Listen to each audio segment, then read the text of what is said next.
For more, we go to Capitol Hill, where we're joined by Senator Bernie Sanders, independent senator from Vermont. Last year, he introduced a constitutional amendment to overturn the Citizens United ruling that allowed unrestricted secret campaign spending. Sanders was elected to the U.S. Senate in 2006 after serving 16 years in the House of Representatives. He's the longest-serving independent member of Congress in American history. Senator Sanders, welcome back to Democracy Now! Can you first share your response to the Supreme Court decision? It was a disastrous decision following on the footsteps of Citizens United. And Amy, in my view, what the justices, the right-wing justices are talking about is freedom of speech for billionaires and large corporations to own American democracy.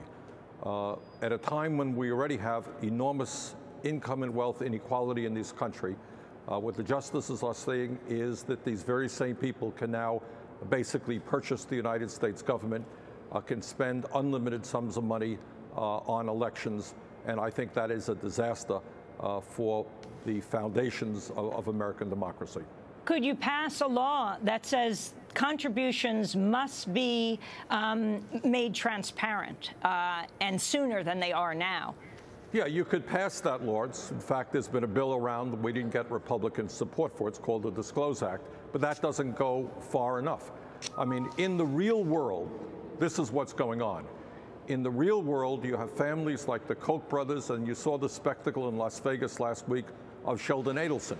And these people are prepared. These people, Amy, have billions of dollars. The Koch brothers are worth $80 billion. For them to plop a few $billion into the political process, for Sheldon Adelson to call prospective Republican nominees for the presidency to come before him, to hear what they have to say, so maybe he can anoint them with his hundreds of millions of dollars, is just an outrage to the struggles that people have undertaken in this country for a democracy. And by the way, if you listen carefully, and you just mentioned this, what Judge Thomas was talking about, and this is where the Republicans want to go, make no mistakes about it. They say this is not enough. What we want, what Judge Thomas and the Republican Party wants eventually, is to lift all limitations. So the Koch brothers or Adelson can pour millions of dollars directly into every right-wing candidate in this country. On Wednesday morning, Republican House Speaker John Boehner praised the Supreme Court decision as a victory for freedom of speech. This is what he said. What I think this means is that freedom of speech is being upheld. You all have the freedom to write what you want to write. Donors ought to have the freedom to give what they want to give. Let's remember, all this goes back to this bizarre McCain-Feingold bill that was passed that has distorted the political process in ways that no one who voted for it ever believed in. Some of us understood what was going to happen, and when it's pushing all this money outside the party structure into all these other various forms. And I'm all for freedom. Congratulations. House Speaker John Boehner. Senator Sanders, your response. Well, my response is that Boehner is right in a sense. He's talking about freedom for a few hundred of the wealthiest people in this country. If you go up to the average person and say, guess what? We have given you more freedom. Previously, you could only spend $125,000 in direct contributions to candidates. Now you have the freedom to spend $4 or $5 million. People will look at you like you are crazy. This is freedom for a handful of the wealthiest people in this country to undermine American democracy and to buy elections. That is, to my mind, not what democracy is supposed to be about. And let me add this, Amy, because I think a lot of people, have concerns about the economy, healthcare, the environment. They say, well, this is really not all that important. They're wrong. Understand what these folks want. Most of the people who are contributing, the billionaires who are contributing into the political process. Take a look at what the Koch brothers' agenda is about. It is to end Social Security, privatize it, cut it, end Medicare as we know it, end Medicaid, cut federal aid to education, do away with the Environmental Protection Agency so these guys can pollute and pollute and pollute.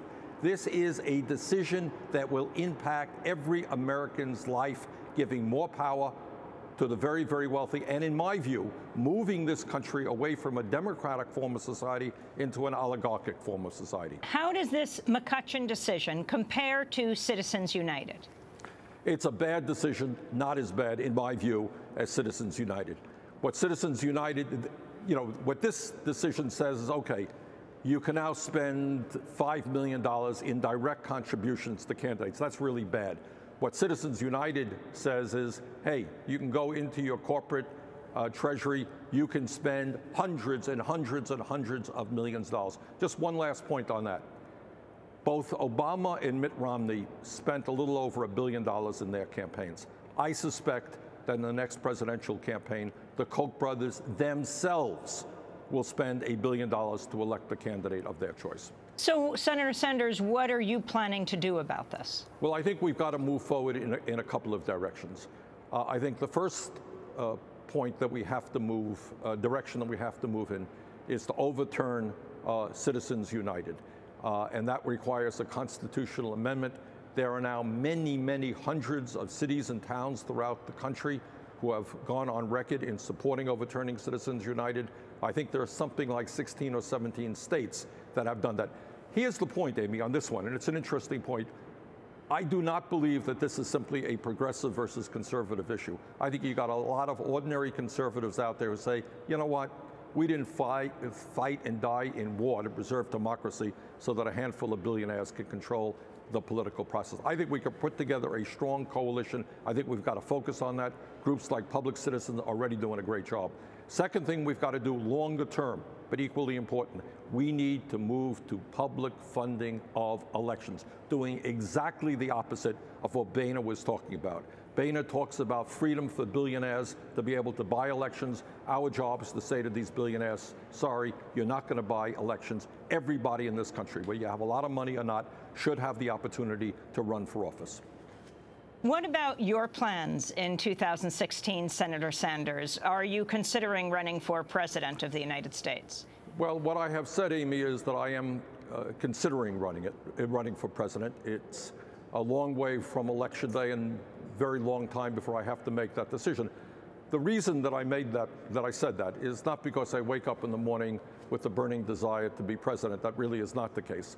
But I happen to believe that there are such enormous issues out there that I just don't want to see swept under the rug. The middle class in this country is disappearing. We have more people living in poverty than ever before. The gap between the very, very rich, everybody else, is growing wider.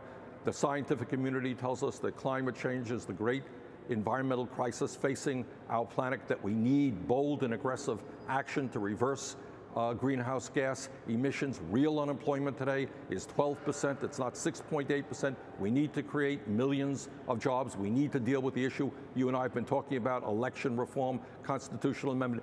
This is a critical moment in American history, and the same old is not really good enough. So I'm going to be going around the country talking to people and see what kind of support there is for a strong progressive agenda. Now, apparently a lot of pressure was brought on Senator Elizabeth Warren not to run from the Hillary Clinton campaign. Well, I can't say campaign because she hasn't announced. Are you feeling any of that kind of pressure? No, I'm not. And, I have a lot of respect for Elizabeth. She's doing a great job in the Senate. But the issue to me is to make sure that the needs of working families, the needs of the middle class, the needs of lower income people get a fair shot, that they are being heard, that the ideas that we need to transform American society are getting out there. The minimum wage, President Obama's push for 1010? Well, I hope very much. I think, obviously, we've got to go higher than that. But 1010 is a good start. We'll take many, many millions of people out of poverty. We also have to deal with the tipped wage situation, where you have waiters and waitresses making just a few dollars an hour. So if we're talking about lowering the number of people who are living in poverty, giving people a little bit of dignity, we've got to start by at least raising the minimum wage to 1010.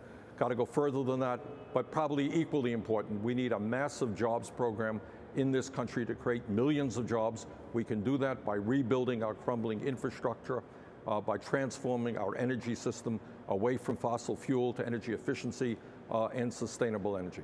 And Obamacare, your state, Vermont, is going toward a kind of single-payer plan in the next few years. That is right. I am a strong advocate of a Medicare for All single-payer program. I think we should all take a deep breath and ask why it is that the United States of America is the only major country on earth that doesn't guarantee health care for all people as a right, and yet with tens of millions of people uninsured, we end up spending almost twice as much per capita on health care as do the people of any other country. So I do believe that health care is a right. I believe a Medicare for all single payer is the way to go. I hope my state of Vermont will lead the nation in that direction. And if we do it well, I suspect that other states will follow. And finally, NSA surveillance. Your stands from the USA Patriot Act to what has been exposed until now. I voted against the USA Patriot Act on 2 occasions.